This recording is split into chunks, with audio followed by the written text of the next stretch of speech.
Ailey for being here this morning.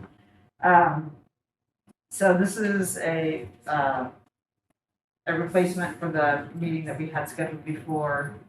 And the reason why we pushed the meeting date back is to allow for more discussion between the parties, and I don't want to say the sides because that implies that there's different sides, because I think one of the things that we left out of the last meeting was agreement on where we wanted to end up, and sort of general direction, but not necessarily in the same place on the actual language. So there's been a lot of discussion, and I really appreciate both the community members who've been advocates for the policy, and an army of staff people who have engaged around the discussion about how do we get to a place where we're on the same page about language, previously on the same place about what we're trying to accomplish.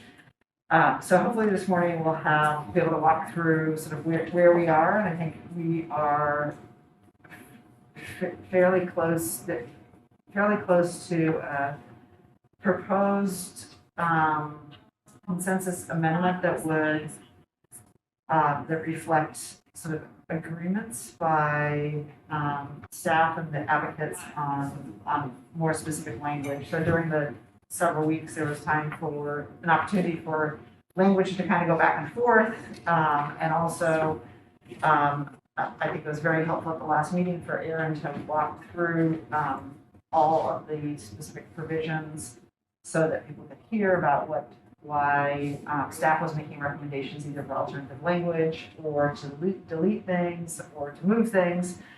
So that was really helpful, like I say, even though it took a long time to go through, to I think giving some of the community advocates an opportunity to hear the thinking behind staff's recommended edits. So really appreciate all the work that's happened in the interim, and then look forward to it too.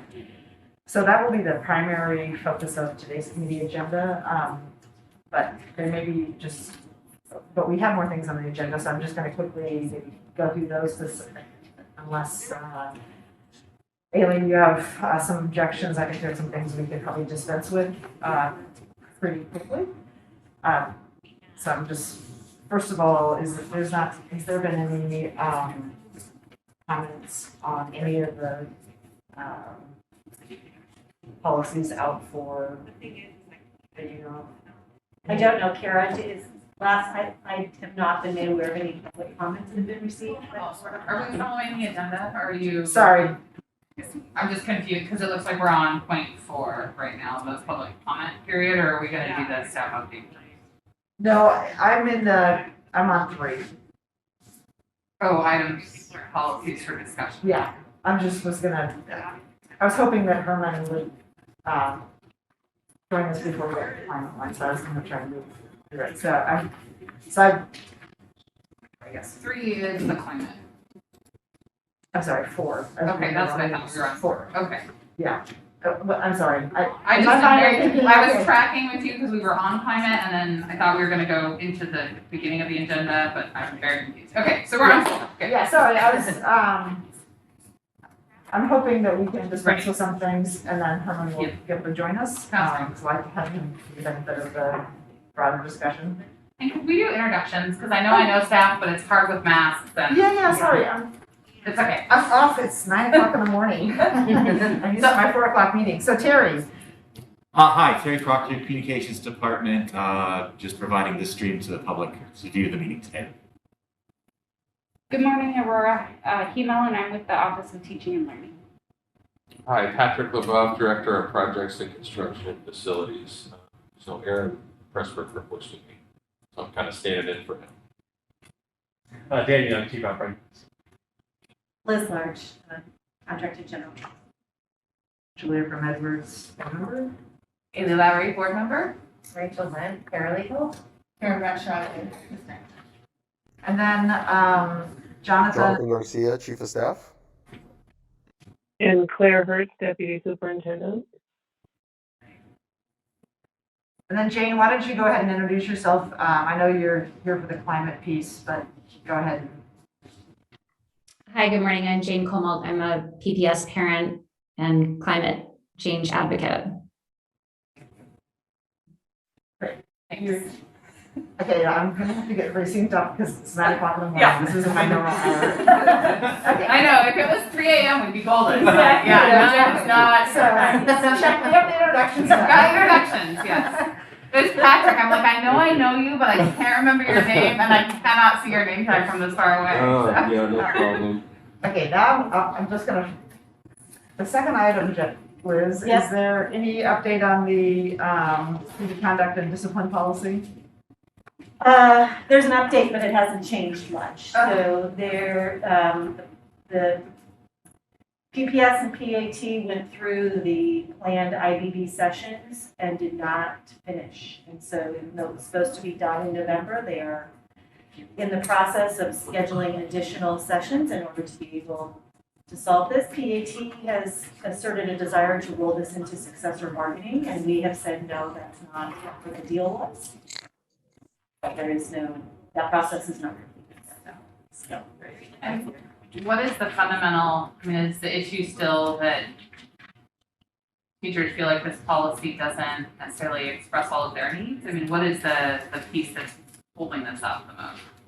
So it's broader than this policy. They're looking at Article 9 of the collective bargaining agreement, which is about teacher safety. It's how this policy, the student handbook, and those provisions all work together. So That makes sense, yeah. That should be probably noted for the record. It's been in 2019. Yeah, I remember when Is when we had the first reading. yeah. Okay, thank you for the update. We'll Is continue. there anything we can do to help? I mean, I think this is a really vital, important thing for our students. So is there anything we as a board can do to help move this conversation forward? Or is, I mean, I think part of it is with COVID, we sort of still worked on this, but the it discussions with PAT were focused on safety and emergency COVID response and Yeah. CDL and hybrid and returning and all those things. So I don't know that there's anything specific that the board can do right now. There is a defined process. Okay. It just needs to conclude, and it's taking much longer than anyone thought. yeah. It's No, harder to reach consensus, I think, is how it. Yeah, it's harder to reach consensus and no one predicted a global pandemic except the epidemiologists. There you go. Okay, now I'm gonna skip over. Oh, well, actually, I think we can do these two items pretty quick. Okay, let's do it. Good morning, Director Green. Or because we're in a committee, it's more informal, so first names, unless people object. We have done introductions, Herman, and we're gonna just briefly, there's two policies that, because of legislative changes, we need to update our policies, and I'm gonna ask Liz to give an update on them. They're in the packet, and one is an amendment of the non-discrimination anti-harassment policy, and the second is a small change also to the graduation requirements policy. Excellent. Good morning, everyone, and I do apologize for being late. No problem. You got here just right at the critical moment. Good morning. So, policy 1.80.020, you'll see the red line change. This is just a legislatively required expansion of the definition of what physical characteristics of race may, how that may appear in any context in our programs or buildings. So, or any others across the state. This is not limited to educational settings. I think it's called the Crown Act. It is called the Crown Act. And it really focuses on that race includes physical characteristics historically associated with race, including not limited hair texture, hair type, protective hairstyles. It's an important change, and we want to make sure our policies.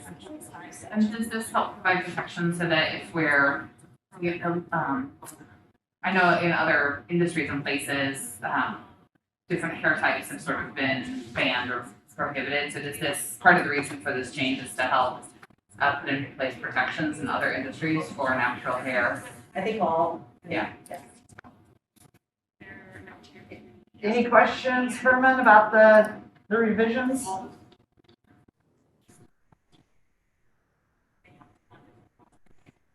Okay, assuming you're either on mute or there's none. Is there any objection to moving this to a first reading? Let's do it. Okay. Director Green, are you okay with that? I'm gonna assume that we're okay, otherwise, so we'll move that to. Okay, all right, there we go. Thumbs up. Okay, great. The second policy that has, is 4.20.042 diploma requirements. These are also legislatively mandated changes. And I Rachel's appreciate kind of that the change. expert on this one, so I'm gonna let Rachel. Yeah, talk to so language arts is replacing English. And then and this is, by the way, this is policy 4.20.042 diploma requirements. And then the other part of this new statute temporarily suspends the requirement for it suspends the requirement for a student to show proficiency in essential skills until 2024. In our policy, under proficiency credit, our policy says that we follow the statutory law, so we didn't feel like we needed to remove or add language sunsetting it. And our policy indicates that we allow students to show proficiency, but we don't require it. So we felt like that change was unnecessary, and in 2024, in the event they make this permanent or do something different, we can revisit. Great, so we don't need to make the essential skills change. And just for the record, it's not that the content of what is, that the content area is necessarily changing. It's language arts, but just changing the name of it, which to be more inclusive. Right, Language arts may be delivered in Lots of different languages. Other world languages. Right, yes. And then the half credit of civics, is that just clarifying that then students are required to take a half credit of civics? I believe so, yes. That's that was last long session that passed. Yes. Any questions, Director Herman or Director Green? We can't hear you.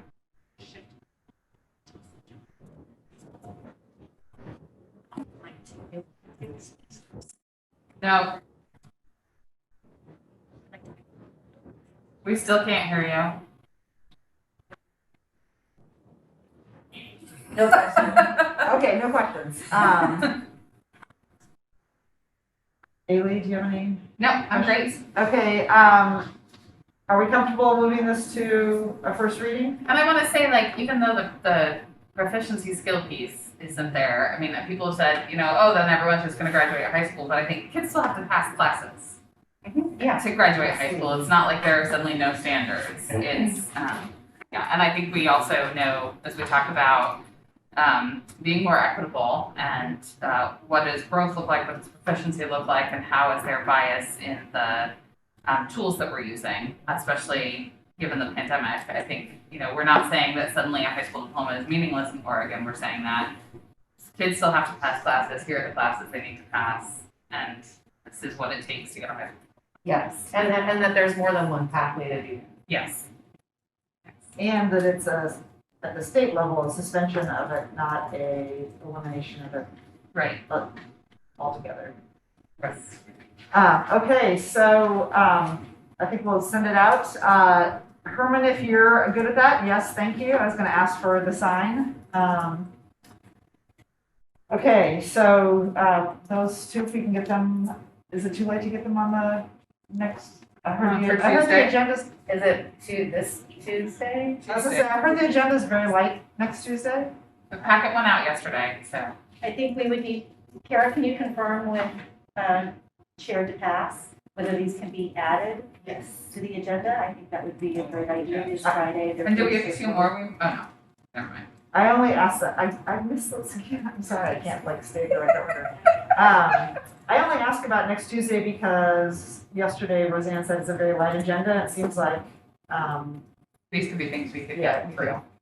do it instead of putting it on like a super heavy Heavier agenda, night, yeah. Thank you, Kara. Can anybody hear me now? All right, perfect. Okay, now I'm gonna go to number 4. Has there been any, Just going backwards, it's great. yeah, so has there been any comment on, the policies that are out? And the only one I would imagine potentially is the district student council policy? Not that I understand. Yeah, okay. So we'll just keep moving those through the public comment period. So now we'll get to the climate, I think these will all be up for a second reading vote on Tuesday. great. So those 3 policies will be up for a second reading on Tuesday? Not the student rep one, right? The other 2? No, I think the student rep, I think they're all up. Okay. I think No, student rep is not doing No, it not yet, yet. sorry. Because we just We passed just this the passed last one. meeting. Sorry, I missed. that'll be, Shouldn't shoot from the that'll be next. repeat. Okay. So workplace harassment and the 2 rescissions from the other side. Yeah, maybe I'll circle back with the district student council, but last time when I went and presented the, with Jackson presented the changes to the student rep policy, there were a lot of questions and discussions and an offer to, they had proposed amendments that, or comments that they could offer it, and I haven't heard anything back. I say, it was a great discussion, it wasn't clear that people necessarily felt like it needed to be changed, it was more, Good tell conversation. us, tell us, right. Yes. And finals are next week, so some of our high school students might be preoccupied, so maybe it's till the 8th, right? So, We are trying to keep it in track just so that it Yes. can inform the spring elections, or so that we have that set before the spring. I was just saying, if you're gonna circle back to the DSC, you might wanna wait till the 1st. They may be more responsive after, post-finals. Okay. That's based on the high schooler in my house. And her mental state. It's good, it's always good to get that temperature check. Yes.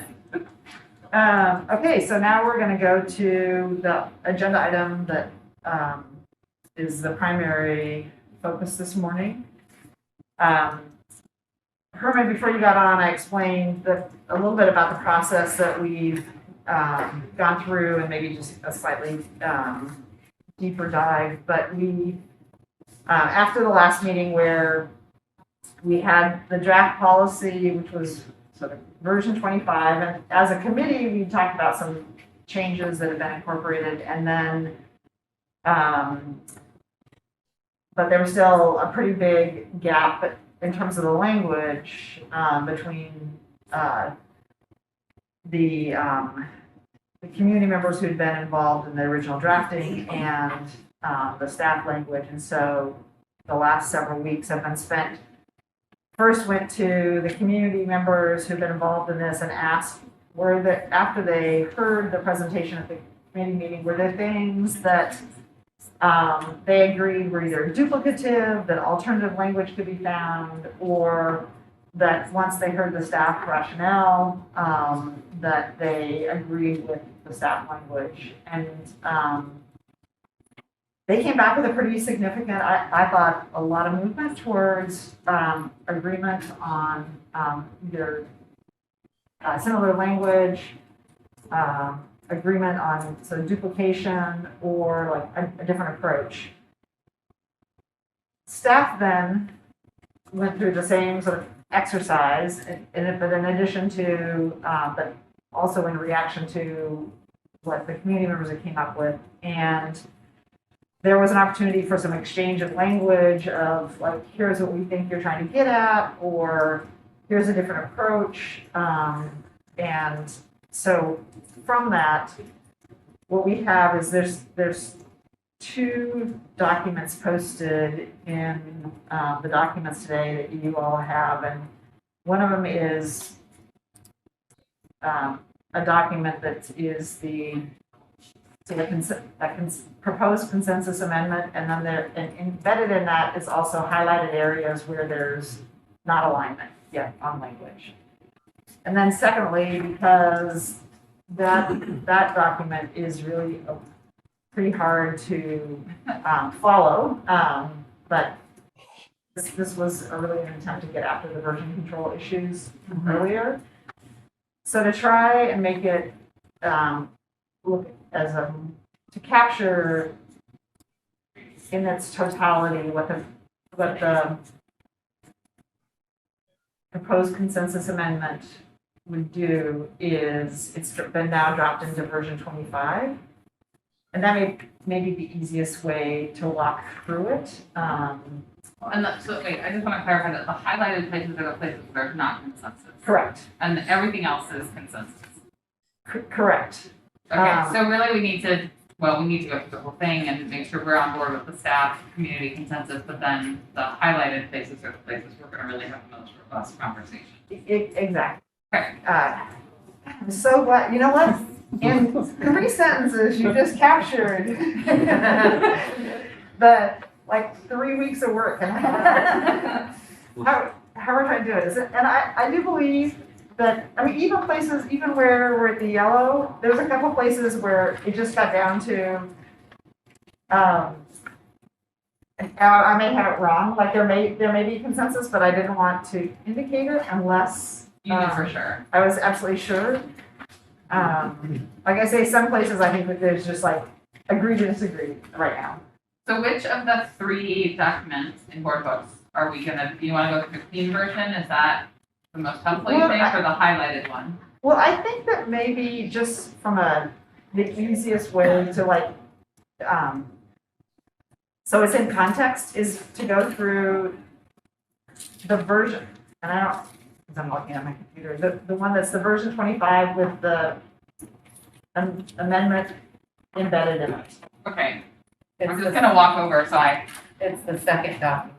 so there's the CCRP clean, the proposed consensus amendment, or This one right here. It's a third. okay, so pink and yellow. Yeah, exactly. Talking about the one that's labeled clean version, right? Yeah, it's the 3rd one in board books, Herman. Yeah, I got them both open, so I'm good. Okay. It's got pink and yellow. And not to say I live in a black and white world, but I, But you printed it off, yes. like literally this was the only way I could. And I want to really thank all the individuals who for the last couple of weeks have sort of gone through what could be considered a super tedious process to get to this. What I think is like we're almost like 85-90%. Liz said 95% the other day. I'm giving her a bad side. We're 95% there. Yeah. We're there. Awesome. So on the first, maybe it might be easier for me to, if everybody else is going to be on the document, for me to also get. I think you're okay. I mean, if you're more comfortable with the paper, I think it's fine. Yeah. Because you can tell where it's Okay. highlighted, right? With the black and white. So the very first thing was, and I think how I'd like to do this is just at a high level, like trying to hit the larger points. And then either ask Jane or whoever the relevant person is to just walk through it, but hopefully we can kind of go through at the high level, the areas of consensus, and again, for the committee members to just be comfortable with what the discussion was, or ask any questions people have. So the very first thing is there's 2 paragraphs that are added to the intro, and this was based on some discussions, between staff and the advocates about the language it's the first document, the first paragraph. As the district works to meet these climate and sustainability goals and targets, the district will maximize, minimize, and take actions to reduce carbon emissions and increase sustainable practices where alternatives. Okay, that's hilarious. That is a hilarious sentence. The district will maximize and minimize. I mean, I understand what it's saying, So but it is Okay, kind of, we're gonna do all the things. well, what that's what we're trying to do, and maybe I know, we're gonna maximize, we're gonna minimize, I mean, that's great, but it's funny. You I gotta enjoy the humor in policy when it shows up. I have these things that I was going to bring this morning, and I totally forgot. That says you're silently correcting my grammar. I'm not silently correcting, and I'm not correcting it, I know, I just think it's funny. So what we were trying to do is put, instead of having the qualifier where feasible, Right, which really is a big, right. like, could be viewed as a big escape hatch, or it could be viewed as an important qualifier, to try and say, what does where feasible mean? Right. And so it's really, Some places we're gonna maximize and some places we're gonna minimize. yeah, Director Lowry, if you could think, I do think it's humorous. Yes, I but it's was- important, and I was that's right. focusing on the second half of the sentence, which is really like attempting to put like, what are the qualifiers? It's Yes. not just like, hey, that's not feasible. But Yeah. like, it's not feasible because technology doesn't exist, or it's Yeah. not feasible because it's not cost, it's not competitive. Just, Or it doesn't actually help us reduce carbon. yeah, so that's what we're trying to get at, and No, that's perfect. a friendly amendment on. No, I don't want to change it because I think it's brilliant and I want it to be in every policy we ever pass because it's great. Yeah, no. And it's every not- time we read it, we'll be able to chuckle a little bit. Yeah. Policy things got full of laughter, so we gotta get it in when we can. And then the second, what I think is like a context setting piece that was added, and again, this was a staff addition that originally they had suggested it as to be part of the actual, like one of the policy items, and it was around it was in the transportation section, and what we've done is we moved it up to the beginning. The assumptions Instead of having assumptions embedded in the policy. in the policy, it's sort of like, this is part of the framework. And so it acknowledges what I think the committee acknowledged as part of that transportation discussion is that there are some things that actually have to happen, some that we control, some that the community controls, and some that innovators control, that need to happen or need to help facilitate the district staff being able to, being able to meet some of these targets. So that's just language acknowledging what's a committee discussion. I'm noticing that on these goals, we've deleted the district will. So they're just bullet points. So that was a district staff suggestion, and there wasn't an objection, so I never asked anything about it, but maybe district staff can say why they. Because then they're sort of like fragments, which is fine, but. I think it was a form over substance issue. There's no ambiguity that what is the policy requires. Okay. And it just, so, edited phrase. Okay. I don't think anyone feels strongly about it. Okay. The substance, it's not, it doesn't mean that these are discretionary. No, not at all. But I just was commenting on the fragmented nature, but it doesn't harm the meaning of the items at all. I just was curious why that was. It's not language that we see phrased that way in other policies. Yeah. So, but this is structured differently than other policies as well in terms of the goals and Right. so. Yeah, I mean, it PPS will, and then the 3 bullet points make it clear that it's PPS who will be doing these things. So pillar 1, which is reduce environmental impacts and costs, and this is really primarily about new either modernizations or constructions, and as everyone can see, there's relatively few changes, and say there was agreement to tighten and then to reduce some duplication in this pillar. So unless Herman, Haley, you have questions? What are you talking about pillar one as a whole? Yes. Okay, but we do have two highlighted areas. The one about, there's the establishing the school-based tools and systems for staff. I'm sorry, I'm in pillar one. I'm in Are you pillar in one. goal 1.1, Julia? She's Oh, looking I at asked if you were talking about the pillar as a whole. Oh, We're I'm just in sorry. pillar You're in goal 1.1. 1.1. Okay, Yeah, that, I'm sorry. I'm just in goal Thanks, Liz. 1.1. No, that's why I said pillar one as a whole. It's fine, good. I'm great on pillar 1.1 and Okay, Director Green? I like it. I'm just reading through it right now. I don't see any major issues. Okay. So let's go to goal 1.3. This was, some of this had been, the carbon sequestration was something we had actually discussed in the committee last time, and the environmental fund. So we kind of worked on the goal last time. We had, again, some just back and forth with, on the language and an agreement to remove some things that may be viewed as actions under a larger strategy. And then I think just on the phase out, I want to point out the phase out in the use of pesticides and herbicides. That is being eliminated primarily because it exists in another policy.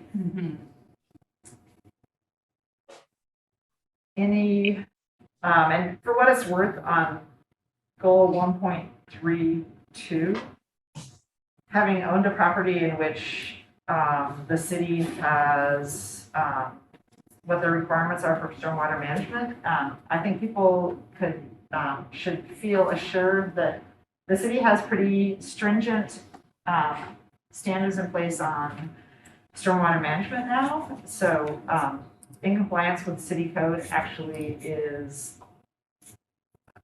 my perspective, a pretty high standard. Any questions on goal 1.3? no, that's good, Julia. Goal 1.4, this is the vehicles.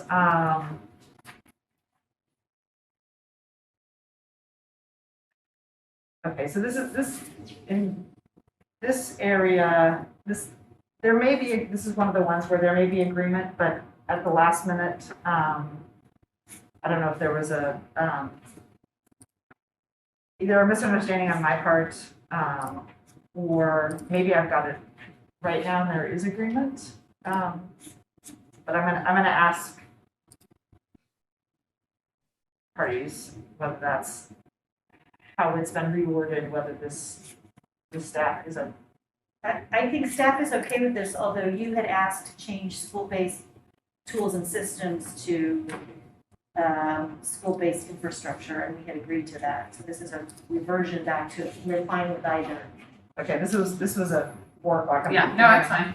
So just to be clear, the goal would be establish school-based with a hyphen. Yeah. Replace tools and systems with infrastructure. You had asked for school-based infrastructure, and we had said yes to that, and I think we're indifferent as to, we had offered tools and systems, and we had wanted school-based infrastructure, and that's my recall of that conversation, so I think staff is fine with both. Okay.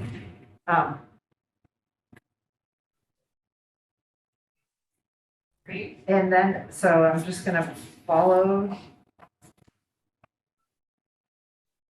I'm gonna skip over the first sub-goal, which is offer retirement leave passes for a moment. Because I think we have. But wouldn't the established school base actually be the first sub goal? Yeah, I'm sorry. So I think it should be didn't one, appear as I that. think it should be, the TriMet thing should be 2, actually. Yeah. Formatting. And then I know this is where I'm gonna put my grammar nerd on, for staff students to walk, should there be a, It should be or and, it should be and. Yep, that's a, Yeah. This was. Scrivener there, we're good. I really wanna talk about TriMet, so. Yeah, so I'm gonna come back about TriMet in a moment because, I'm gonna go down to so there was general early agreement on everything. And then the staff, came up with, to replace the idling policy, because we Yeah. already have one, and then an awareness campaign, the staff said that they'd come back with language around the awareness campaign. But because of everything else going around, and because it got linked to this other piece, I want to just ask Jane, and not to put you on the spot, but in terms of the campaign side of things, of the awareness campaign, does this language work for you all? Yeah, yes, that 1.5 is fine. Okay, Thank you. so we're back to I think the one issue that is outstanding is my just the back and forth, I think, is the where there wasn't agreement that I didn't realize until at the end of the day, yesterday, is the word incentives being deleted, proposed being deleted from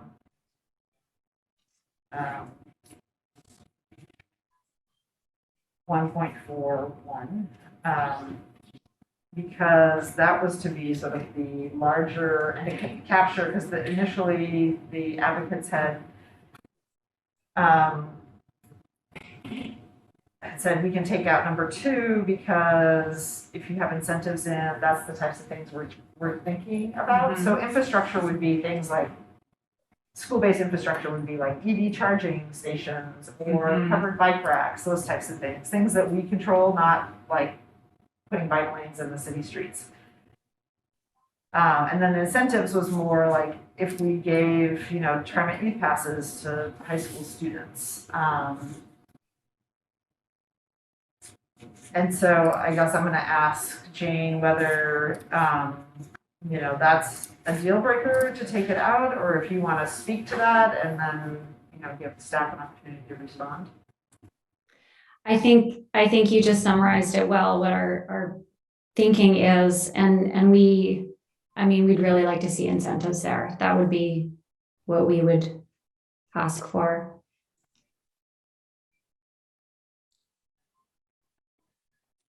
I suppose like some questions are, and maybe this needs more definition, what would an incentive be for students to telecommute or walk or bike? So I think there's maybe just some ambiguity of how we would incentivize. Certainly providing tools and information and infrastructure, I think that's very doable. In terms of the thing, it's a bit more. Would, in the spirit of trying to, thinking about what you have said, so incentive sometimes implies something monetary, which could be narrower, versus, that's what I sometimes think about incentive. Where I'm wondering, as Dan, you just said telecommute, for students, what about actually it supports, for example, the foundation providing students with hotspots, or the district providing hotspots to students so that they can engage in, they're not driving to something, they actually go online and participate. Support it's broader and vaguer.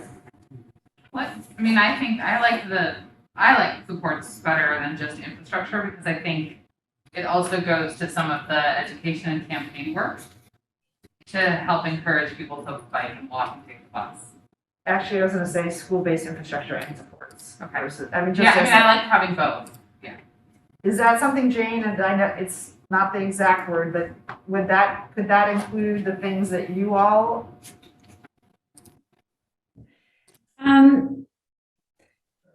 I think it's better than nothing for sure. Like for students, an incentive is definitely the TriMet pass. And for staff, it could be similar, like, sometimes people charge a nominal fee for folks to park so that people who take transit aren't penalized. Like there's lots of different kind of small tools or like, I mean, maybe an incentive is some sort of competition for students or like some sort of non-monetary reward, but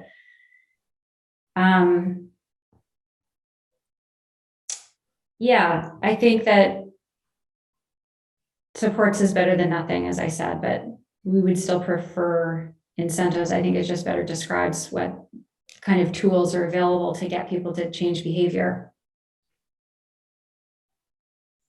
I don't really like incentives because I feel like it's going to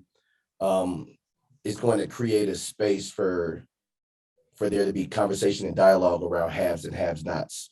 And so that's my concern with the word incentives, incentivize. We want to incentivize this. Those that have more of an ability to do, generally, they win. Those I would prefer taking it out. This is just something that we should be doing because it's what's best for the community. And so if we can figure out another way to say it without saying we want to incentivize this, and because I just, again, this is me personally, words are important, and I think it creates space for haves and have-nots.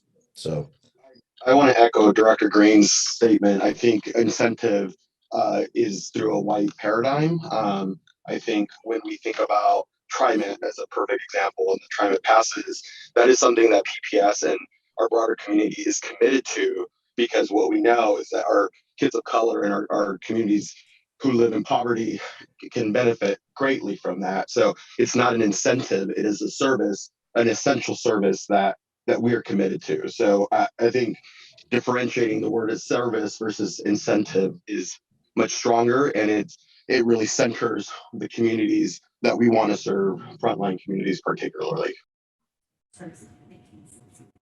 Okay.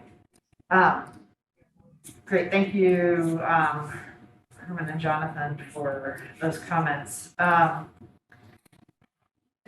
think it's worth noting, and I think for just having watched the TriMet Youth Pass for a long time, it hasn't always been the case that PPS has supported that, and primarily because of the financial cost. I mean, and so there are a lot of community members, and like student advocates were the ones who really made it, I think, become a very established, like, this is a support we offer. But so I want to recognize that I know that advocates know the history, that this hasn't always been like the thing that PPS always does. And in PPS's defense, I wasn't here at the time, but it primarily was a financial issue, and the cost. I appreciate that, Director from Edwards. And I would just say that this administration is committed to this effort. So just want to, for the record, that this administration is committed. I know that there's a lot of history there, but moving forward, as long as we are in leadership, we will continue to promote and support these efforts, obviously with the full support of the board as the ultimate budget deciders here. So I am going to propose that, so just from a process standpoint, I think what we'll do is like go through this document, and then there'll be still outstanding things for us, like, that we can all think about over the next couple of days, and that we'll you go ahead and move then on at our committee meeting next week, Mhm. remove the final package and resolve final issues. So conceptually, what I would plan to do on this is use language, establish school-based infrastructure and supports for staff and students. And then delete the offer TriMet youth passes. And, I think, Jonathan, a very strong statement from the district that like the one you just made, the district's intent, it will be important, again, because I think that hasn't always been the district. And I'm hugely supportive of the TriMet passes, and I think it's something we should do, and it sounds like, that's something we're gonna continue to do, and especially if the board is the budgetary sort of decider. But I think, while I really am attached to this and think it's really, once again, it's putting such a specific thing in policy, and we don't know how things are gonna shift and adjust, and we wanna offer those supports, offer that infrastructure, and be agile enough to change. And that staff's perspective is Jonathan. Yeah. So if This is not going away. It's not because there's objection to prevent TriMet pass. The Detail. detail of the policy fits this language, to do with the addition of and supports. Yeah. That's an example of many checks Right. to satisfy 1.4. And I do want to acknowledge staff also receptivity to the word infrastructure, because I know that initially caused some concerns about what does that mean. But when we talked about specifically things that, if you go to Kellogg and you see all the covered bike racks and the fact that they're being used, like those are ways that really the district can use with not a huge investment to really facilitate things other than students getting into school in their cars in single occupancy vehicles. Great. Okay. So goal 1.5 is around purchasing.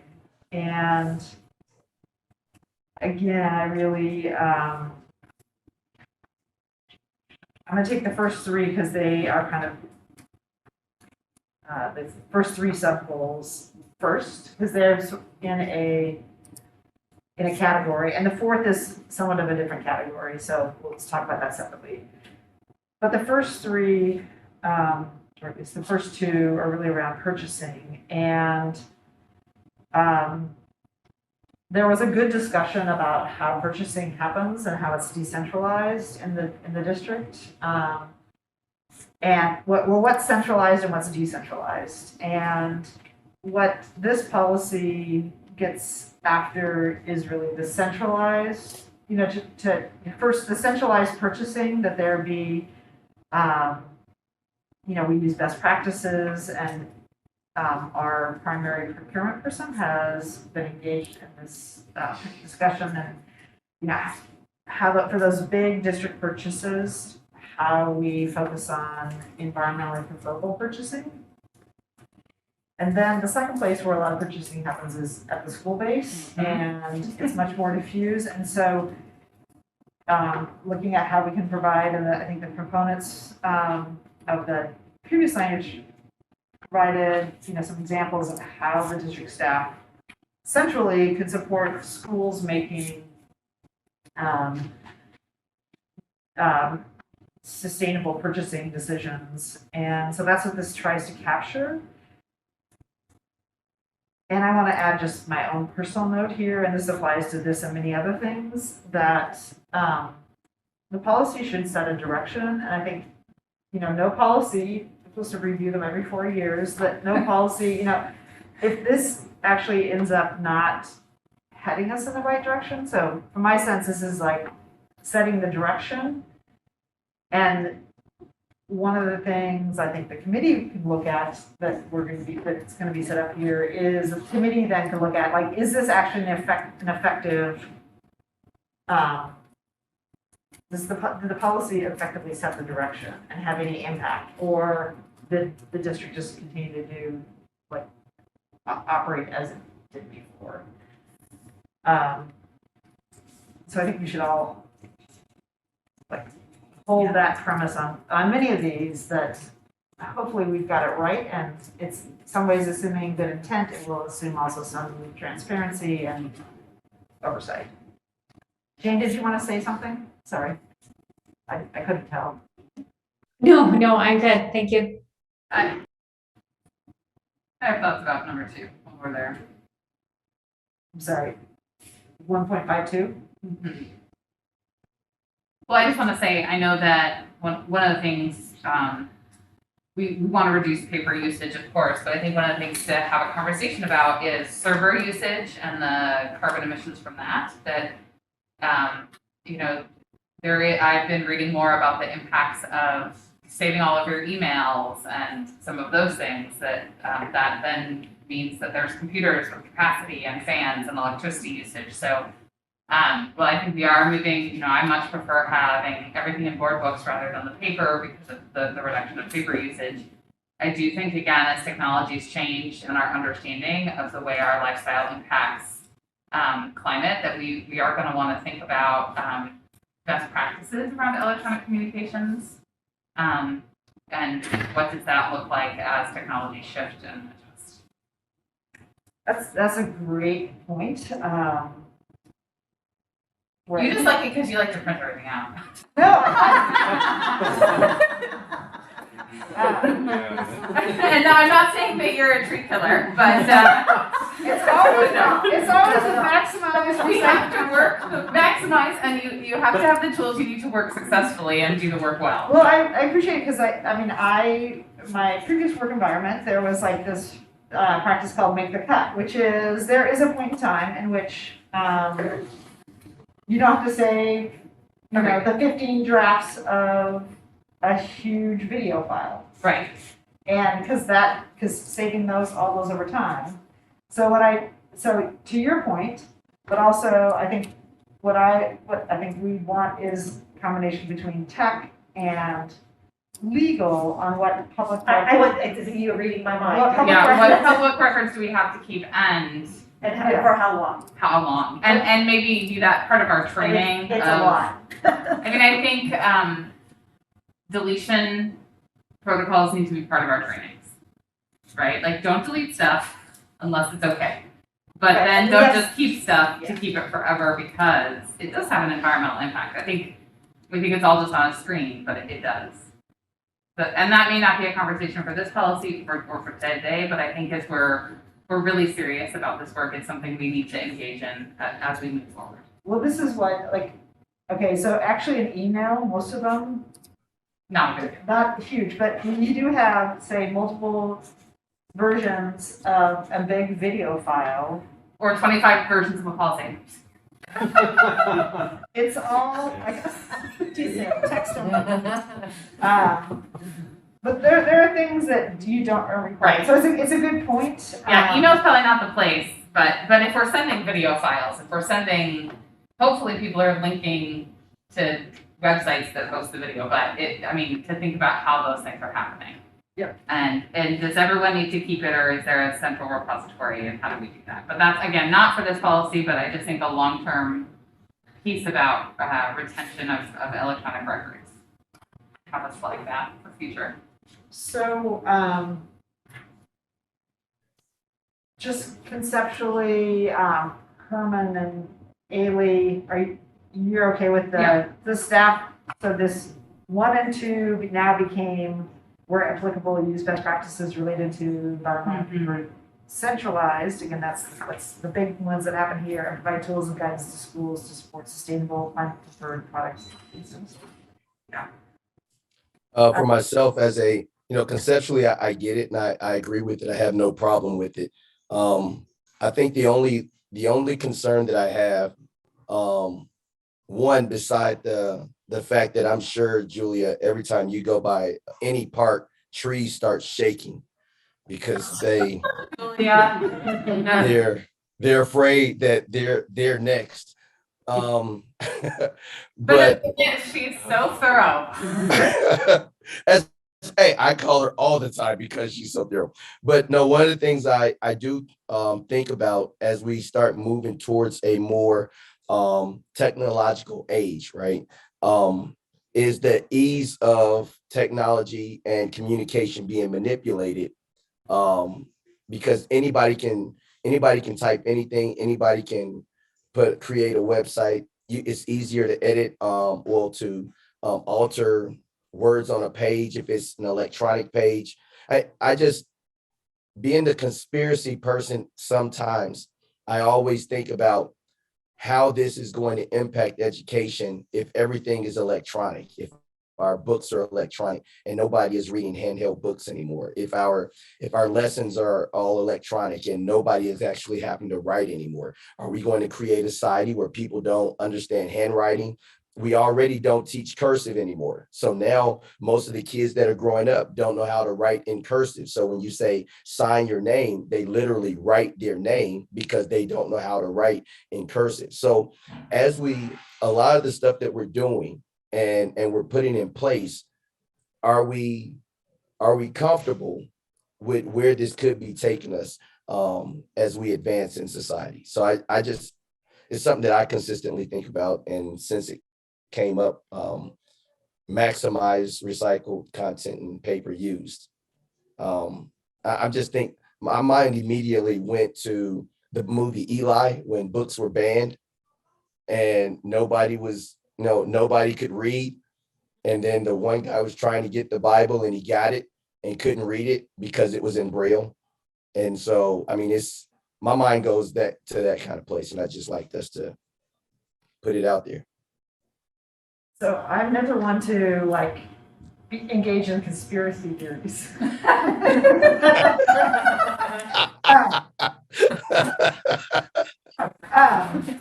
I think that's a good point, but and one that's like probably a larger discussion. I think this is more about just the mechanics of it, but which is not, I think, what you're. I told you my mind wanders. I have a very vivid imagination. I mean, when I say vivid, I see in not just color, but 3D. It's vivid. That takes a lot of cloud space. Yes, lots of big files there. So the main area where there was not agreement here is the word maximizing recycled content in paper use. And I'm just gonna say, I'm gonna want to think about this more between now and next Wednesday because this is like an important concept, and the original things I heard from staff about the not wanting it in there was the cost to schools, that it would be, they have a limited budget. And if you have maximized recycled content, that it, school budgets would be impacted by that. And I guess I am thinking that there should be a way around that because there historically has been somewhat of a green premium that you pay for things, and but that's going to be true for almost everything we do, especially initially, and then a lot of times that, like over time, well, not only are you accomplishing your larger objective, but over time, the premium disappears. So I guess I'm curious, and maybe staff could answer now, or just think about it between now and Wednesday about why, is there something that we could do that is, I think we can say that about a lot of things. Let's come across schools more when I really think this is like a district responsibility. I think it would be best for us to come back. I know that our purchasing department feels strongly about the implementation of this and what it means. And my recall is it's not just a cost issue, it's a mechanics administration issue, but I don't want to speak inaccurately about that. So Emily Courtnott is not here. Aaron, who's been engaging with Emily Courtnott, is not here, and so I'm now a really poor substitute for either of them. So I'd love us to come back with it on Wednesday Yeah, with a more refined response. I mean, it would be, I say, This issue, what I know is that the staff position has not moved much over a year on this, and I just am not going to be the person to convey why. It's not because anyone's against that, it's about the implementation of it and the expectations. So let us come back to you with more Okay. information. Makes sense.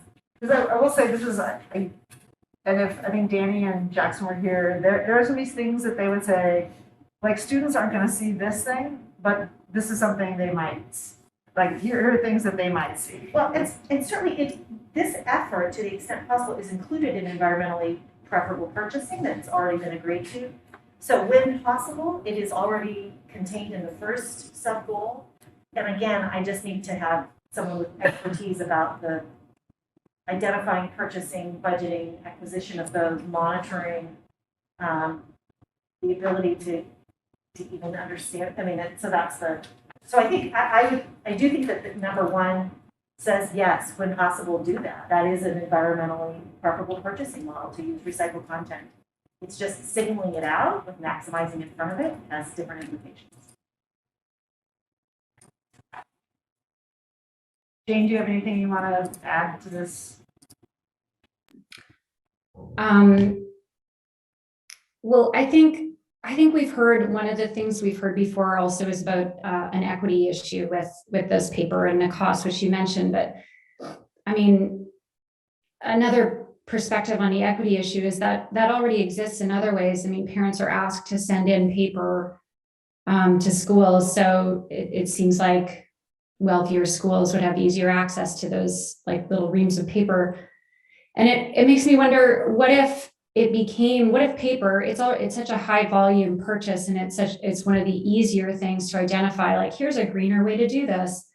If that became a centralized purchase, you get a better price when you're purchasing in bulk. And maybe it's on like a per student basis, you get X number per year, and then schools would be responsible for anything over and above. That would create an incentive for them to reduce their paper use, or just, I mean, as this discussion illustrated, there's always going to be a need for paper in schools. I guess I just would I mean, we feel pretty strongly that this should be in here. There's such a huge carbon sequestration element to trees and paper. So, and it is, like I say, a high volume item for the schools purchasing. Thank you, Jane. So let me throw that into the mix for Erin. Yes, And Emily. yes, great. Okay, so moving on to pillar 2, improve health and wellness.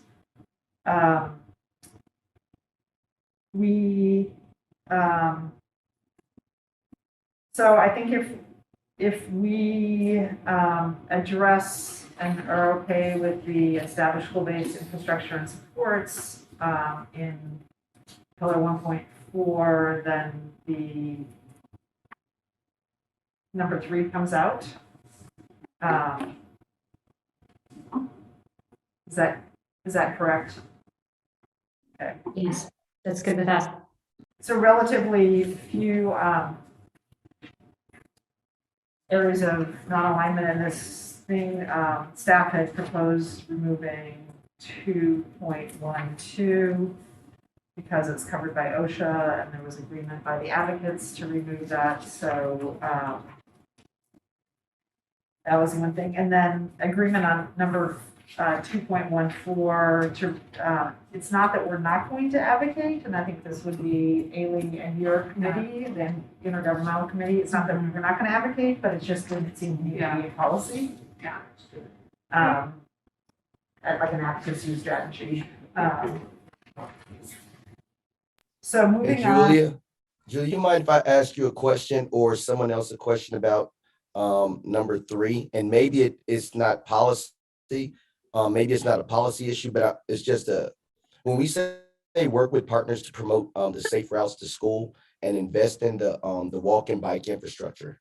So in my mind, I'm thinking that we're talking about what you were talking, or maybe it was Jane that was talking about the covered areas in the schools. Those are good ideas. Definitely things that I feel like the more we have those in schools, then it sends that nonverbal message to students and staff that this is a safe place for you guys to do that.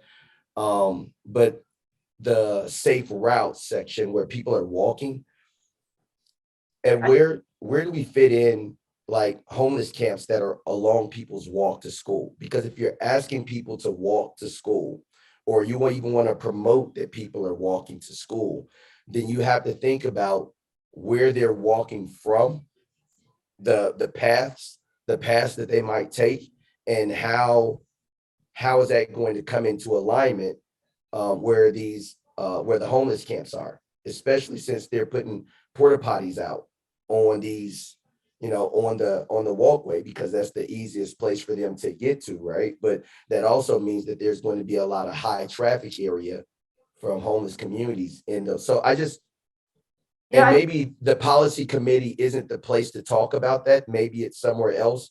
But I was just curious if that came up at all. It didn't, but I think that's an excellent topic. I don't know, for the intergovernmental committee, because really Safe Routes to Schools is a partnership with the city, and other regional, entities.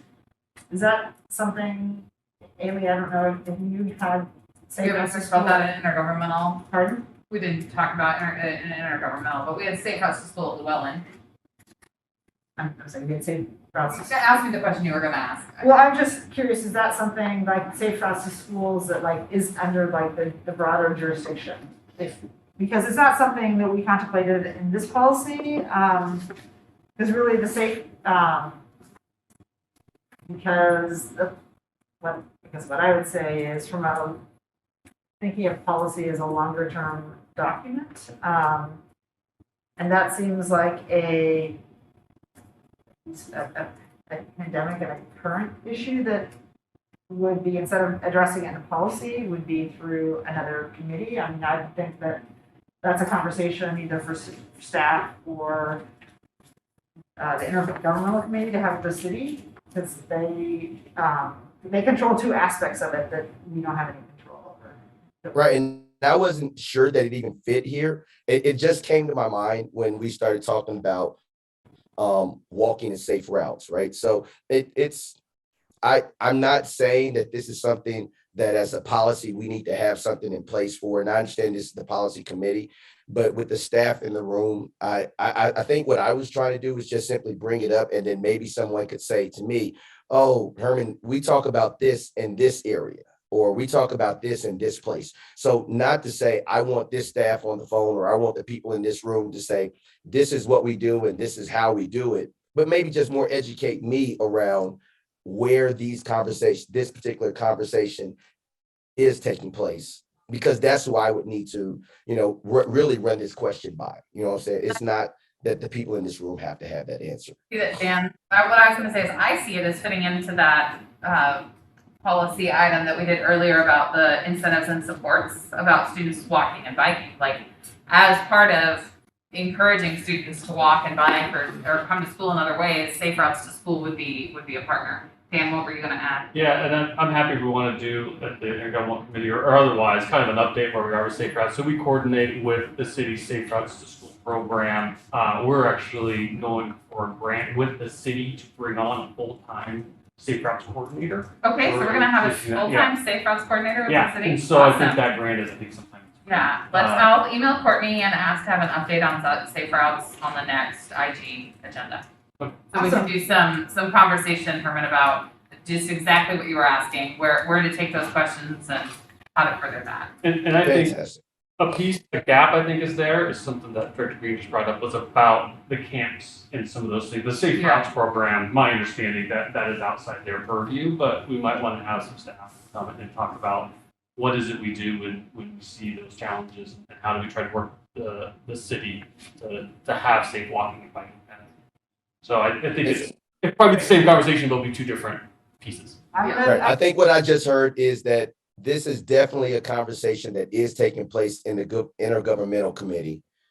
And So it's, for me, it's Yeah. good to, I'm happy that we're talking about it, that we're communicating, because this is a real issue that we should all be, and I'm sure we are. And so I want to I try to missed be better with my the words. environmental committee meeting on Wednesday. Okay, I'm gonna move us along because I should have came, Amy. I should have came. Forgive me. we have, yeah, well, I'll let pastors talk about forgiveness. Okay, Well, You got 70 times 7 more times, Herman. so. Okay. Just for the rest of the meeting, I'm gonna really try and move us along because we have some big substantive areas to get through. So goal 2.2. I believe we have consensus. And this was another place at the end of the day yesterday. I wasn't sure if we had consensus or not on one item, but I believe everything else. The main adjustment in this area was there was a concern about the district being directed to do things that were outside of its like core competency or mission. And so I think that the consensus language we have here gets us back to really like what is PPS's role and what can it do to support our students and families in a way that is consistent with our mission and our work and our resources.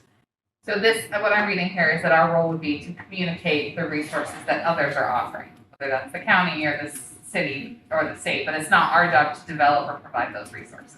Right, for example, like if say if you had an earthquake, like Right. PPS is not going to be the lead No. response to the earthquake, but we certainly are going to coordinate with all of our other regional partners. Right. In the same way that there are other entities who have responsibilities, umbrella Yes. responsibilities, so like absolutely we're going to coordinate. Or, with I them. mean, I think I look at it like with COVID, we weren't necessarily the ones running the vaccine clinics, but we were pointing people to them. We were co-hosting in our buildings. Like that was a disaster that we didn't do the thing, but we were a partner in communication around the thing and offered some access. So I mean, I think that's kind of what I understand our role is. Does that seem like where staff is? I think that's fair, and I think when we've offered up and coordinated with other jurisdictions for shelters. So the Right. shelters are heating shelters Yeah. as well. So I think that's one. So I know this is a question for staff. Do you have an objection to number 4 being included? Are we on, sorry, 3.4? I'm sorry, sorry. So we are on 2.2.4. Is that my question? Yeah. Okay, sorry. And this is more my version control. I thought you guys had agreed to have it in, but then I wasn't sure at the end of the day. I don't think so. I think it's.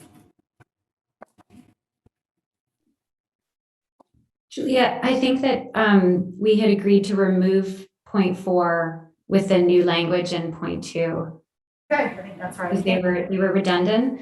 Our suggestion was we wondered if you would oppose in like modifying that statement in 2.2.2 to include the list of potential weather events and natural disasters, just to kind of like keep it in people's minds, not to write off certain things as just, oh, that's just weather, like to acknowledge that that's part of climate change events. So it would be during climate-related events and natural disasters. Such as wildfires, flooding, drought, heat waves, extreme winter. I know it makes it wordy, but Any objection from staff? Could you say extreme weather events? Well, I think it's what I heard Jane say, was she wants it in there as sort of an instructive so that we don't become numb to the fact that this is normal, that we continue to call out that these are climate events. I would delete and others, and it's just a list of examples that doesn't. Yeah, it does need others. Okay. Objection. And I think it'd be a great idea to follow what Jamie was talking about. And I pray I'm saying her name right. Jane. I've been saying Jamie. It's Jane. I apologize. To add it to the other one. I think the number 2 and number 4, it is a little redundant, but if we add the listings so that we have one, we get really concise. It's long, but it's concise, and we took the number out. So we have that. I think we're in agreement. On goal 2.3, there was agreement to remove this goal because it was duplicative and covered in other places. Okay, so pillar 3. I'm okay, Julia, in the interest of time, if we just focus on the places where there isn't consensus, if we just talk about the yellow, because I think we can read through, and if we have questions about the other pieces ahead of the next meeting, but I know you're time conscious, so. Yep. So let's just talk yellow. So one thing I'm gonna do is because I just want to I also don't want to assume that hey, just because the parties agree, the committee Right. members. So you're telling me you're okay with the consensus? Yes. Because what I was gonna do is, because really the meat of the non-agreement is in the next 2, but not the last one. So let me just do a quick check. Herman, do you have any issues with goal 3.3 and the new agreed upon language? There's no areas of disagreement between staff and the parties. You said goal 3.3. Right. Do you have any issues with the consensus language? Down at the bottom of the page? Yep.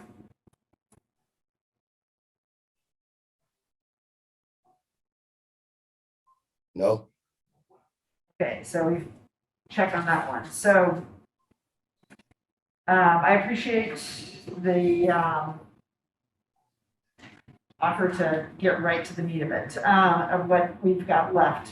Because the next 2 areas, pillar 3, goal 3.1 and 3.2 is where there was the areas of disagreement, and primarily in 3.1. So I'm gonna try and get us down to just the last issue. So I'm gonna go to temporarily to goal 3.2. Okay, great. And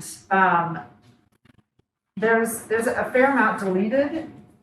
There was a fair amount agreed to delete because of the new language that was incorporated in the actual overall goal. Mm-hmm. And the one, so that I say there was agreement from both staff and the climate advocates. The only outstanding issue, my understanding, was the climate policy advocates did not agree to the deletion of 3.26. And Gina, I don't know if you want to speak to that, or whether or if this is I misunderstood that staff actually wasn't opposed to. Are you talking about the highlighted area? It doesn't say 6 there, so I just want to make sure that provide Yeah, sorry, opportunities to for- print it out. It's the one that is provide opportunities for Okay. students to vote. I figured, but I just wanted Sorry. to make sure. I think the staff perspective on this, just to get to the meat of it, was that the actual goal statement 3.2, that language covered the vast majority of what is in that highlighted text. So it's not in opposition to the content, it's that it's redundant of what's in the 3.2 goal itself. When we deliver curriculum to students, that we provide opportunities for students to probe underlying. That's the definition of Curricular learning curriculum, opportunities. and Causes the and same as the consequences. learning opportunity. So we felt that that was incredibly redundant for both the goal and the number 1. This was our reason. Jane, is there something that you feel is fundamentally missing that is not captured by the high level goal and that requires, I know there's a lot of discussion around systems.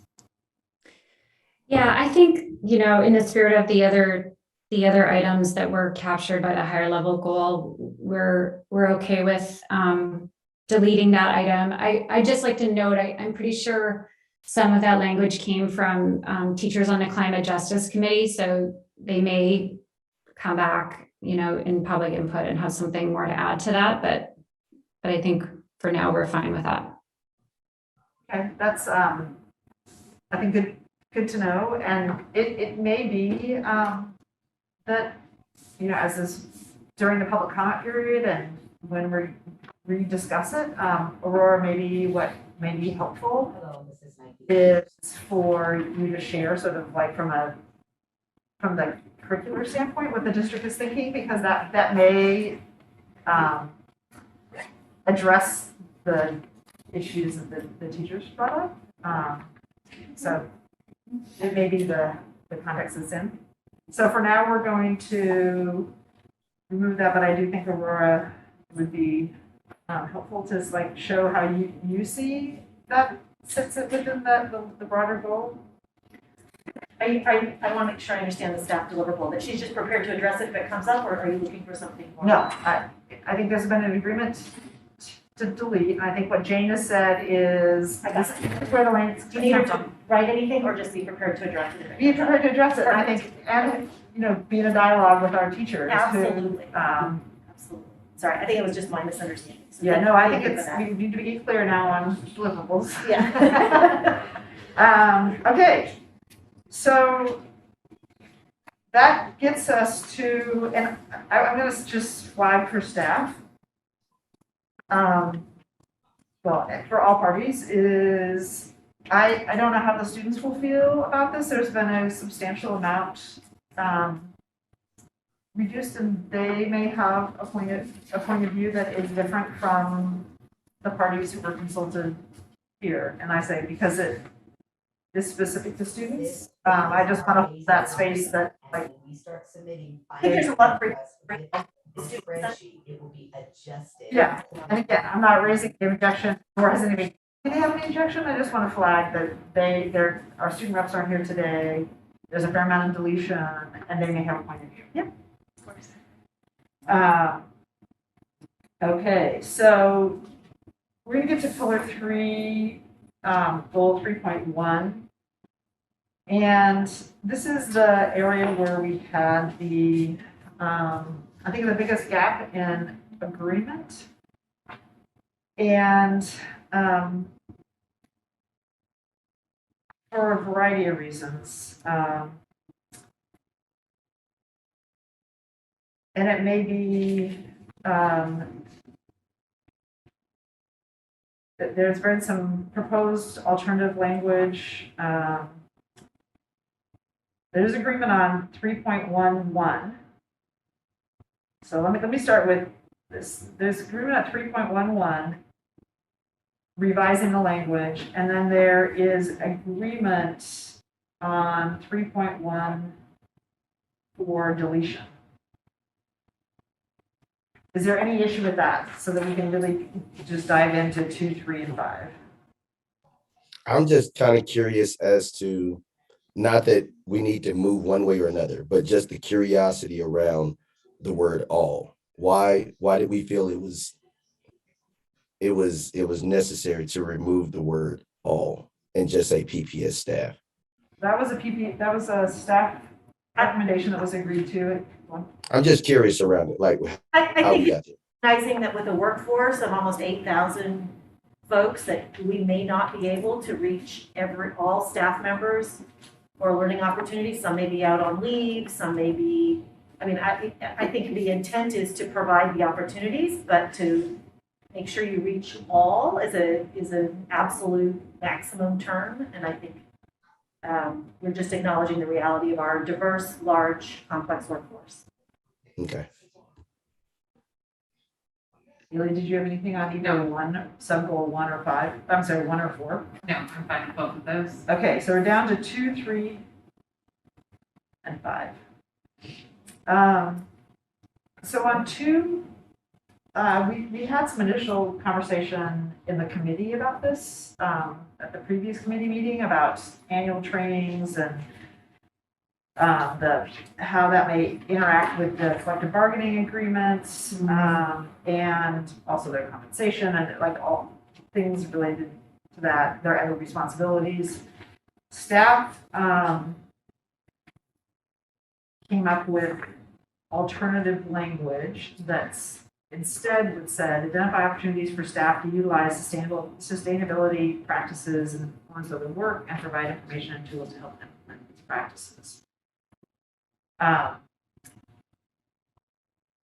don't know if someone wants to speak to someone from staff, speak to that, and then Jane, I would, is my understanding that this was just in the last 48 hours that came through, and so, it's my understanding there was an agreement, so if somebody from staff could just speak to sort of the intent or the substance, and then maybe Jane, you can respond as if there is an agreement, why not? I think the proposed language speaks for itself about what it's intending to do, which is to absolutely provide opportunities for staff in our workplace. What we can't do because of collective bargaining agreements and other issues is mandate an annual training. Those are specifically bargained. And so this is the, Well, sorry. I don't even know what that is. It sounds more fun than this committee. The alternate language is designed to get to the heart of the matter, which is not an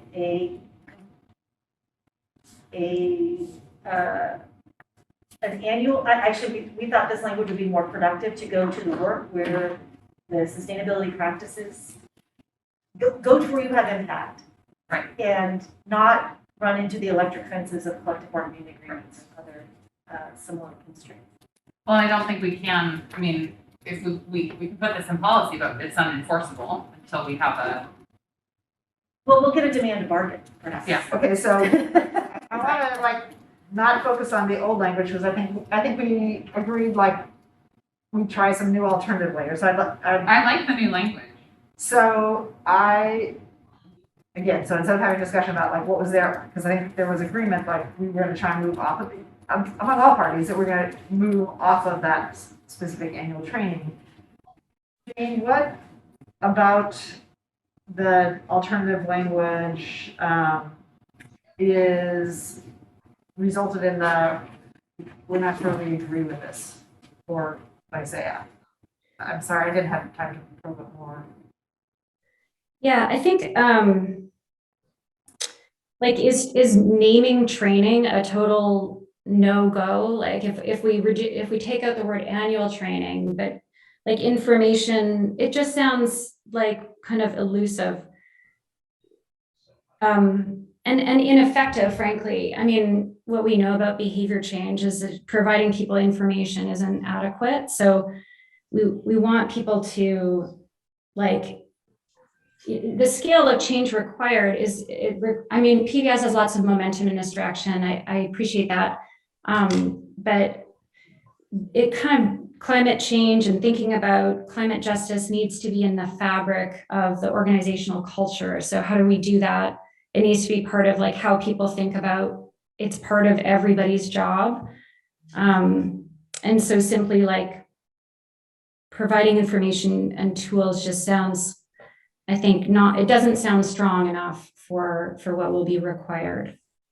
It sounds like the sticker in the back room of the workforce that says, if you have an issue with labor, call this number, something that everybody walks by, but very few people actually take the time to stop and read it. And so that's what I'm hearing. Yeah, I mean, I think the challenge here is that, and actually this is not a challenge, it's an opportunity, I think, for advocates to, I mean, this is a perfect example how the system is more complex than very linear, right? So this requires labor engagement, labor relationships. So our advocates, what are our advocates doing to engage with our labor partners, right? Because they're the other side of the equation for this exact point. So this is where operationalizing policy is complex. It's not linear. and it requires multiple parties. And so I would encourage our advocates to continue thinking about how they engage with other parts of the system like labor. If we can't actually do it, why is it there? So what I'm hearing Jane say is that the concern is that this language isn't robust enough to really hold PPS accountable. What I'm hearing staff say about the initial language is that it's not something we can actually do. And like Herman said, if it's not something we can do, why is it there? So what I'm wondering is if we can find a way to take the language that is there around identifying opportunities for staff to utilize sustainability practices in the form of their work and write it in a way that feels a little more like it's going to happen. I mean, I think that overall goal, empowering staff as allies for a healthy climate, speaks to the robust culture change we're looking for. And so I'm not sure if there's a word, Liz, that we could add to that helps us sort of. I think practices, performance of the work, implementation of those practices, and information are all pretty strong words. Okay. I'm happy to entertain others. What if we put in like annually identify opportunity? I mean, I think if it's time-based in a way, I think that might make it feel, or regularly. I think annually you want to not make it a January exercise. You want it to be a January through December exercise. So it's to the culture shift that everyone agrees to. But I also think it needs to be something that's renewed. I think part of what I'm hearing the advocates say is that it needs to be something that doesn't just happen once, but it's a renewal and a sort of constant feature of our work. So how do we, so it doesn't just become the stick of people. It's additive. So once I provided an opportunity or a tool for you to do your job in a more sustainable way, I don't. What did the previous one say? Finding opportunities. Right. We need to find new ones. So that it grows and it embeds in the organization. And for those folks who maybe haven't adopted those opportunities, to remind them how this might be better. Because I know, having done work in other places, that sometimes adoption of practices takes time.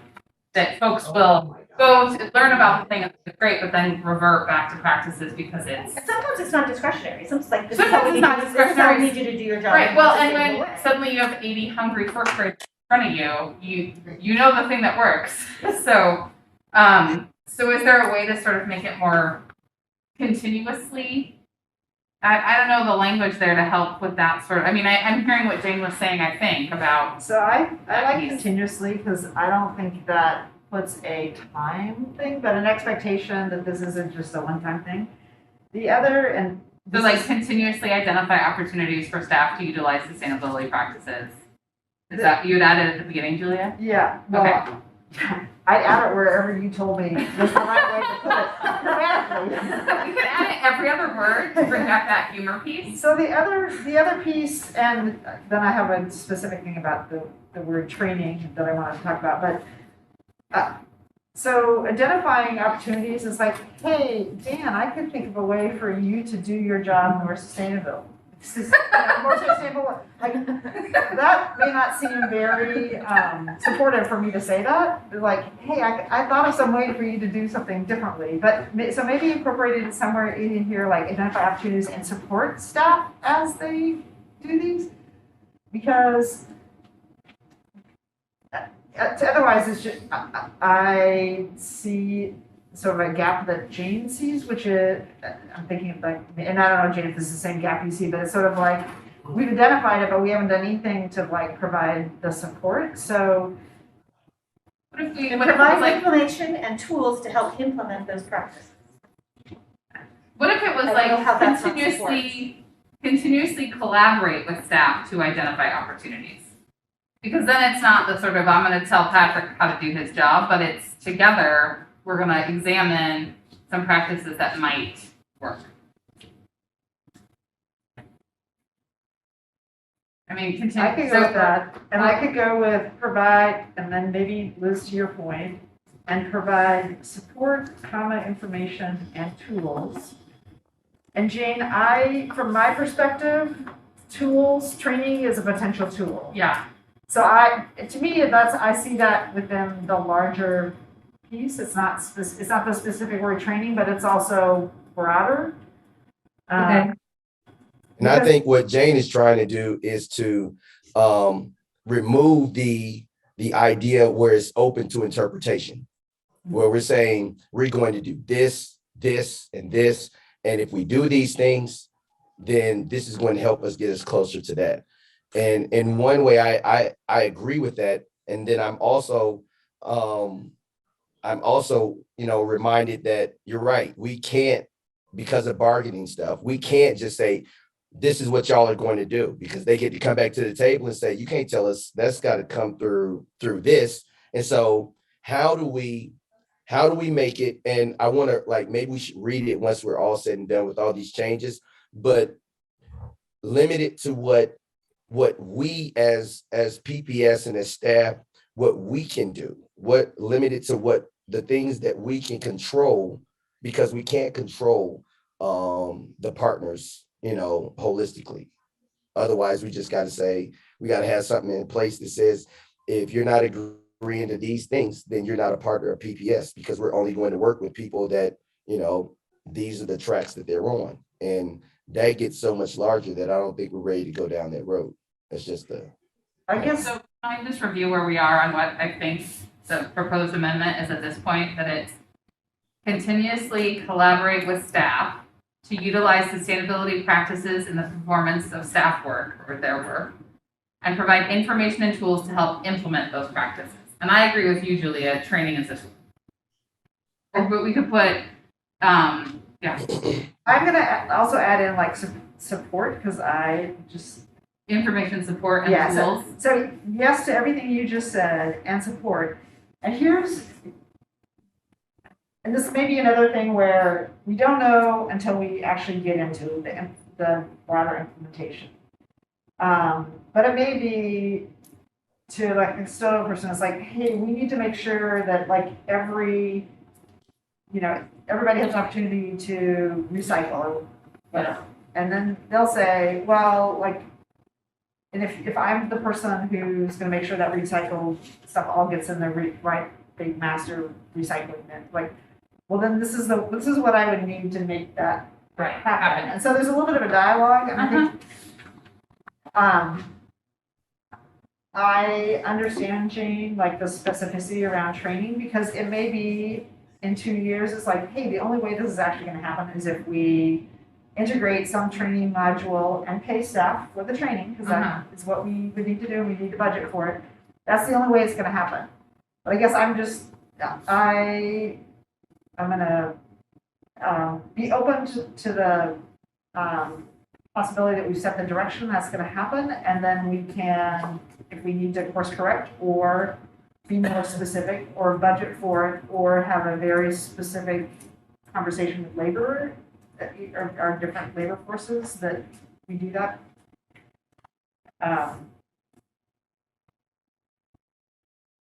Because we can't actually put in training unless we're in a lot of our CBAs without paying for it, providing time, or them not having other duties. So I would ask, and I'm going to support leaving it broad and open, and then coming back for when it's being implemented for that next conversation about the effectiveness, or when you need something more specific. However,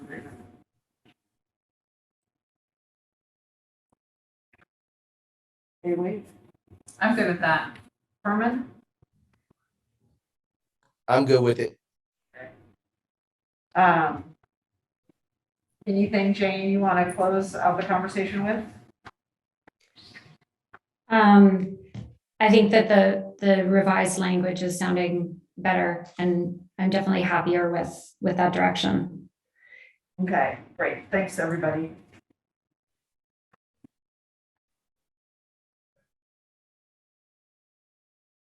So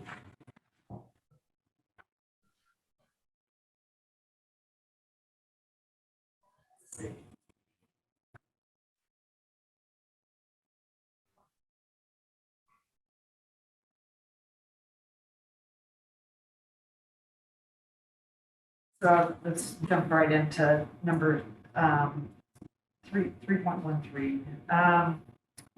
So their initial policy language said establish a program to have a sustainability liaison in every school. That's not what the original language said. I think originally. Is that what the original language said? I think this is the. Sorry. I don't know what the original language said and how far back do you need? Yeah, I was So is looking the at- concern, I mean, is the liaison supposed to be staff? Okay, So I mean, so it would be like the tag liaison or we have other it'd people be an who, extended responsibility. right, and so then is the issue, like, we can't pay people for this, or is it? The issue, the superintendent feels very strongly that the principal should be in charge of deciding how this policy is implemented on the school site. And what structure that takes in each building, and that the accountability is at the principal level, not to designate extended responsibility assignments and policy. Okay, that makes sense to me it would, and, you know, it could be part of the work of the site council, that the principal done a lot works of with, different or ways. there's a lot, and each school culture and building is different. Okay, I can totally get behind deletion then.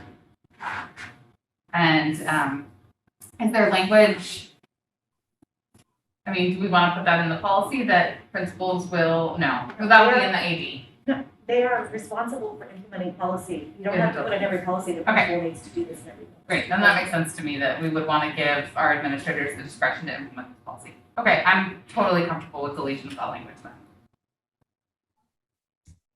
So conceptually, I see that. I also know that principals have like a million things to have done, and I guess, are we giving principals like additional resources, or are we giving principals training on the policy, or? I can't tell you that they were giving principals training on the policy, but I certainly think they will be rolled out to the principals in some fashion. They will be accountable to it. We need to make sure they have sufficient information in order to comply with it and to its fullest intent. And I think they're very supportive of these efforts. But I wouldn't recommend putting principal training on the policy in the policy itself. Well, I guess I'm just trying to envision how, like, I don't know the exact implementation plan, but I think you can trust that it will be done because it can't be implemented if people don't know about it. So. And my concern too is that, you know, these liaison positions are discretionary and voluntary, and, you know, having a principal be accountable as part of their scope of job duties, I think is, in many ways, a more robust way to ensure fulfillment of the policy at each local site.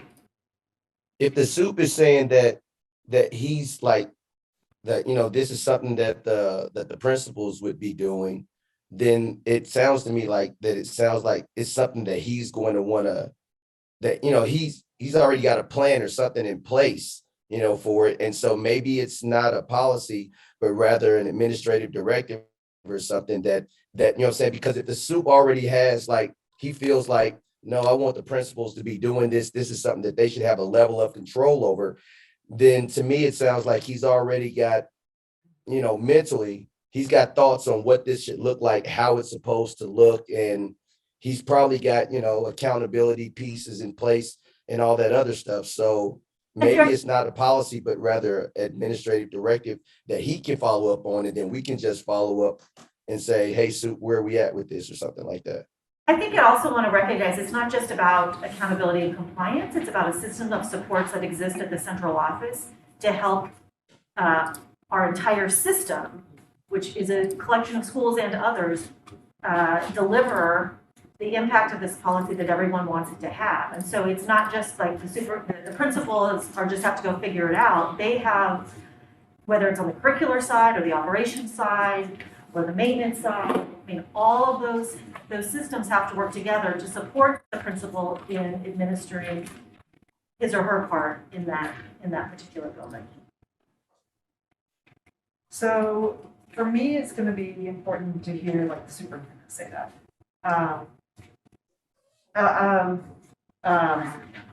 As part of just like the rollout of the policy, because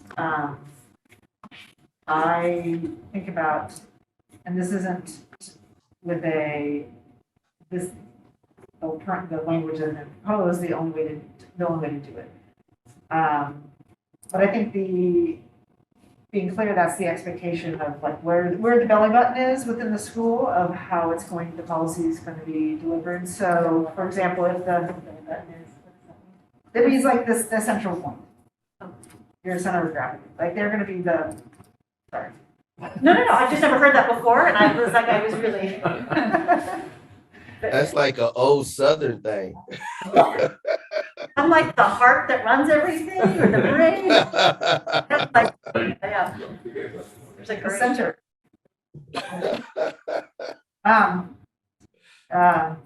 Anyway, so because sometimes when it's not clear like what the theory of school implementation is, then it becomes like, hey, the school, the principal secretary ordered the paper and they just ordered what was cheapest, or the custodian didn't have the recycling bins, and so stuff just got all thrown into the garbage. And so like I said, I'd like to hear, and it's not putting in a policy, but just hear the theory of the school-based. I understand here in the central office how that's driven, but it just gets more decentralized at every school. So I want to hear that. So I support deletion of establish a program to have a sustainability liaison in every school. And to remove that and to my concern about that is it undermines our principal's leadership and our superintendent as well. What I'm hearing, Julia, is that desire to hold accountability for implementation, and I think there are other in the policy that do that. I do want to add that, and I think it's an important reminder that we are actively recruiting for an advisor on climate justice in the office of the superintendent that will continue to provide support and implementation support alongside Aaron and the other folks on our staff. So this is a position that was founded when we took it on. Nicole Berg was the first person there, and we're, like I said, actively recruiting. So I think it's an important reminder that in the office of the superintendent, we will have someone who is guiding this work on behalf of the district. I appreciate that, and thank you for reminding that, because I do think because to recognize that the applicants also recognize the importance of that position, because they have proposed alternative language that looked at that person as sort of a centralized resource.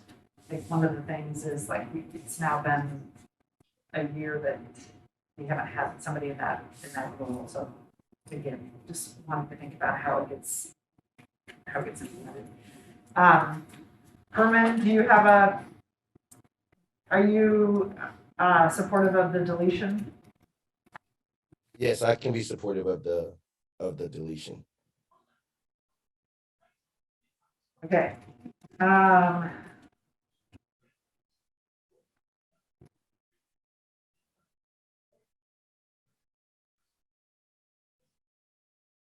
on number 5. So I want to hear what Director DePass thoughts are obviously on that as well. And my sense is, and I'm not going to speak for you, Jane, but I mean, there's some things where, again, we'll have a public comment period, but people who, if there's disagreement with where the committee lands in the first reading, obviously, that's what the public comment period for is. People can share their point of view or different ideas. Because we've had a lot of people working on this, but that doesn't mean that we have all the ideas that exist. I will say, I think one piece that we're somewhat missing is like a lot of school-based staff, and I know they were involved in the first resolution, I wasn't the first resolution. So we're now down to 3.15. Staff had proposed deletion, the climate advocates, proposed deletion if the other 3.1 sub-goals are deleted. And we have, I guess what I would describe right now is 2 of the 4 have been deleted. So Jane, I'm interested in your thinking about whether what you see in here that isn't captured in the 2 items that are still in this draft. I think specifically on 3.1.5, it might be okay to delete depending on how that 3.1.2 shakes out.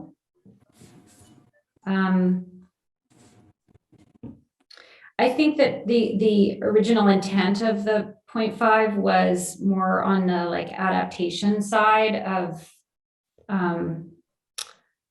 extreme weather events and things that have happened as opposed to the mitigation side. But it might be, I think we might be okay to let it go. Okay. Okay, I thank you. And again, I appreciate that, you know, I'm a very visual person, so the revisions we made to 3.12, like, I think everybody's gonna wanna see them, and you obviously have, can come back if there's a different point of view once you see how it shakes out. And I also think it'll be important when we have the first reading and maybe next week's committee meeting is also to hear from the superintendent, because I think that I'm sorry, I don't understand why we need to hear from the superintendent when his staff is bringing us information from him. Like, well, I'm just, it might be helpful to others. okay, I feel like, you know, when the superintendent sends staff here to communicate things with us, that is sufficient. With a different perspective. So. Yeah. I know that the superintendent is busy and has many other things. I think part of his role is often to send us staff to communicate, and so I think it's. I only raise it because 3 or 4 months ago he had a very strong point of view, and so it doesn't have to.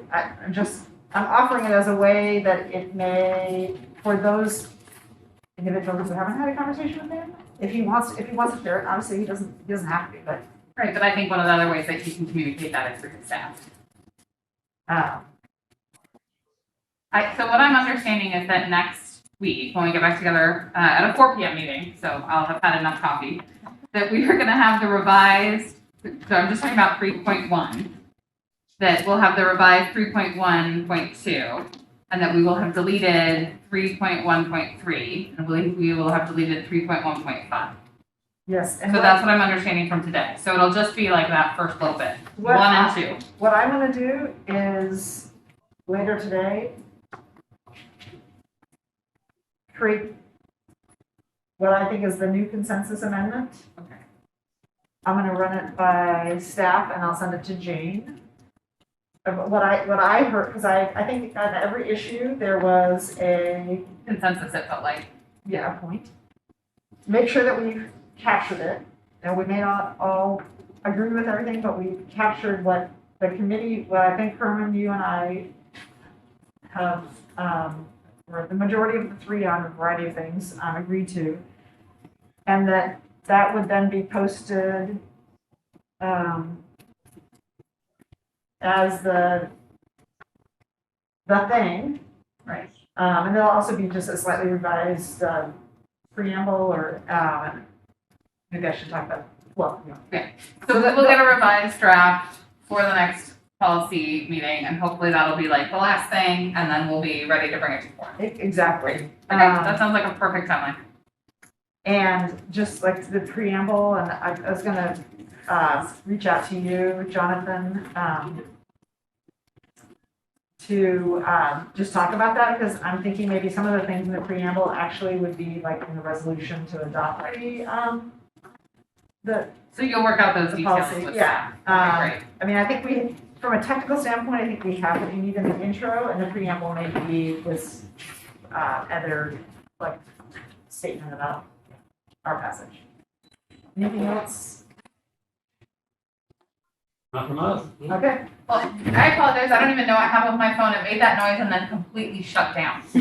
Like it decided it was done. That's the power down. Are we adjourned? I think they heard that you don't like cloud services. So it just, well, my printer at work, my copier at work, its error message yesterday was life over.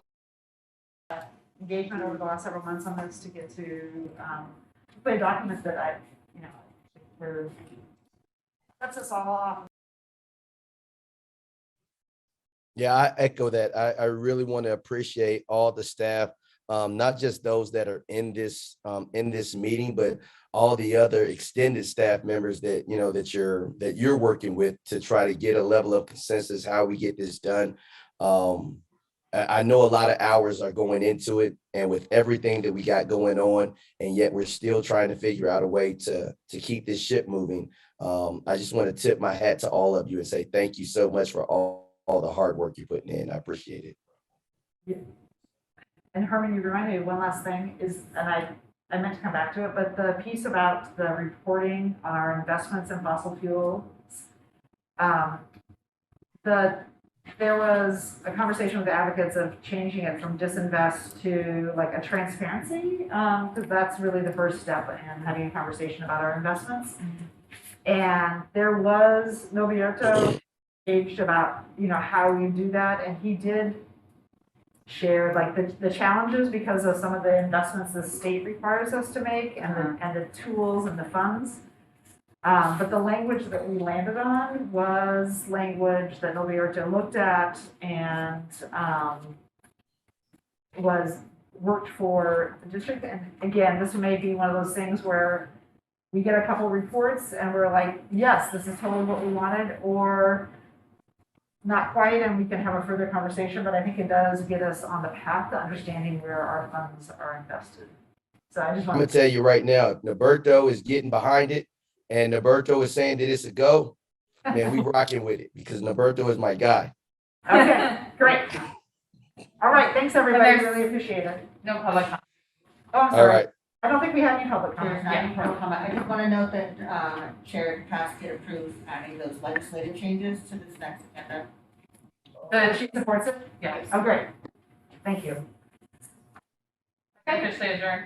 Yes, we are adjourned, and thank you, everybody.